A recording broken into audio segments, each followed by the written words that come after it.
Hello, welcome student.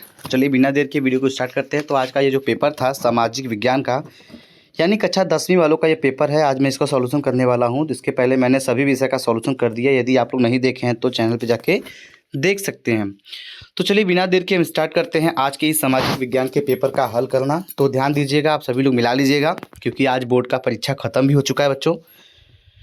तो चलिए बारी बारी शुरू करते हैं। इसका पहला प्रश्न क्या कहता है, देखिए ध्यान से। दोनों वर्जन में पेपर दे रखा है, हिंदी और इंग्लिश वर्जन दोनों में दिया है, ठीक है। पहला क्वेश्चन है, नेपोलियन का संबंध किस देश से था। देखिए, नेपोलियन का संबंध किस देश से था। पहला है जर्मनी, फ्रांस, इटली, इंग्लैंड। तो इसका सही विकल्प हो जाएगा बच्चा फ्रांस। ऑप्शन नंबर सी को टिक कर लीजिए, ठीक है। चलिए नेक्स्ट प्रश्न आपका दूसरा वाला क्या कहता है, ध्यान दीजिए। दूसरा प्रश्न कह रहा है कि इटली का एकीकरण किसके नेतृत्व में किया गया। पहला है आपका ये वाला ऑप्शन, ठीक है, जिसेप्पे, और यहाँ पे दिया है ऑटो वान बिस्मार्क, नेपोलियन, या फिर विलियम प्रथम। तो इसका सही उत्तर हो जाएगा आपका पहला वाला, ठीक है, जिसेप्पे गैरिबाल्डी, ठीक है।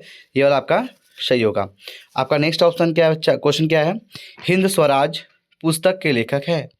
हिंद स्वराज के पुस्तक के लेखक कौन है। सरदार पटेल, बाल गंगाधर तिलक, महात्मा गांधी, सुभाष चंद्र बोस। तो इसका सही उत्तर हो जाएगा आपका महात्मा गांधी। ऑप्शन नंबर सी।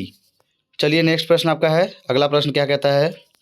अगला प्रश्न है आपका क्वेश्चन नंबर नेक्स्ट,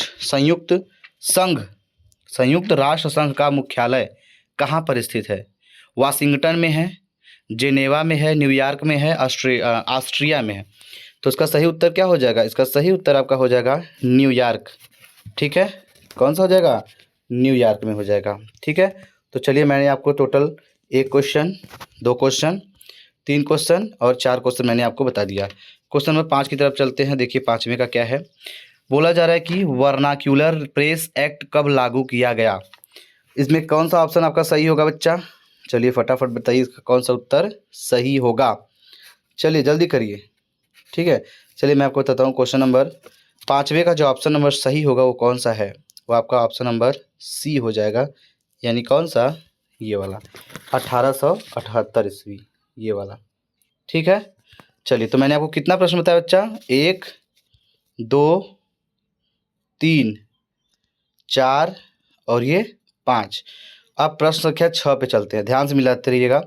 इसमें नंबरिंग कर दिया। प्रश्न संख्या 6 में देखिए, कह रहा है कि इटली का एकीकरण किसके नेतृत्व में किया जाता है। ये भी ऑप्शन क्वेश्चन मैंने आपको बताया था, ध्यान दीजिएगा।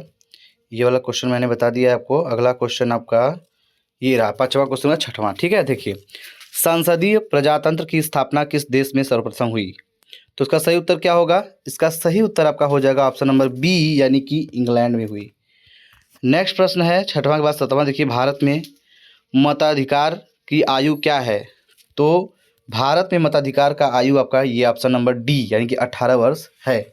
यदि आप 18 वर्ष के हो जाते हैं तो मतदान करने के लिए तैयार हो जाते, मतलब उम्र इतनी होनी चाहिए, ठीक है। अगला है 18वां, यदि हम लैंगिक भेदभाव की बात करते हैं तो उसका क्या अर्थ है, यानी उसका अर्थ क्या होता है। उसका अर्थ होता है, तो पहला ऑप्शन सही होगा आपका पहला वाला, समाज में स्त्री एवं पुरुष की असमान भूमिका।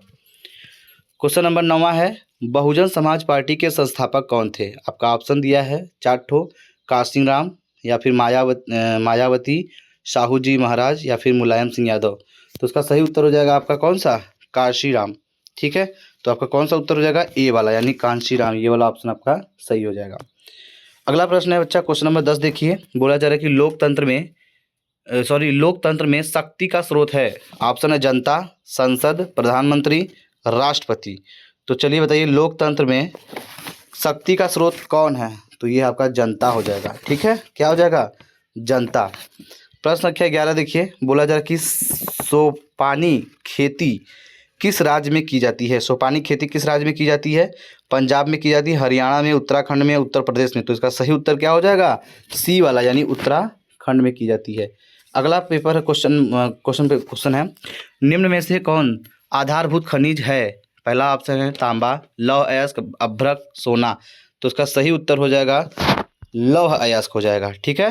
क्वेश्चन नंबर 13 देखिए, प्रथम अंतर्राष्ट्रीय पृथ्वी सम्मेलन किस नगर में आयोजित किया गया था। न्यूयॉर्क में किया गया था, और जेनेरो में किया गया था, पेरिस में किया था, नई दिल्ली में की गई थी। तो इसका आंसर ऑप्शन नंबर बी हो जाएगा, रियो डी जेनेरो में किया गया था। ठीक है, अगला प्रश्न है, भारतीय रेल में रेल प्रखंडों की कुल संख्या है, आपका ऑप्शन हो जाएगा 18।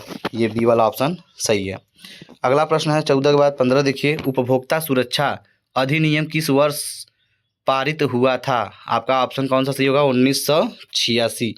ऑप्शन नंबर बी हो जाएगा। ठीक है, 1986 हो जाएगा। नेक्स्ट प्रश्न है आपका 16वां, देखिए, निम्नलिखित में से किस देश का मानव विकास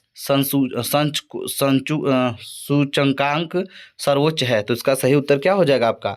इसका ऑप्शन नंबर सी, यानी कि कौन सा है ऑप्शन नंबर सी, श्रीलंका, ये वाला सही होगा। नेक्स्ट प्रश्न है 17वां, देखिए, भारत में उद्दीकरण की प्रक्रिया की शुरुआत कब हुई थी? आपका ऑप्शन चार्ट दिया गया है, इसमें सही उत्तर कौन सा हो जाएगा? ऑप्शन नंबर बी, 1991 में हुआ था। प्रश्न संख्या 18, देखिए, स्वयं सहायता समूहों के बचत और ऋण संबंधी अधिकतर निर्णय लिए जाते हैं बैंकों द्वारा, सदस्यों द्वारा, गैर सरकारी संस्था द्वारा, इनमें से कोई नहीं। तो इसका सही उत्तर क्या होगा? इसका सही उत्तर हो जाएगा सदस्यों द्वारा हो जाएगा, यानी कि ये पहला सही हो जाएगा।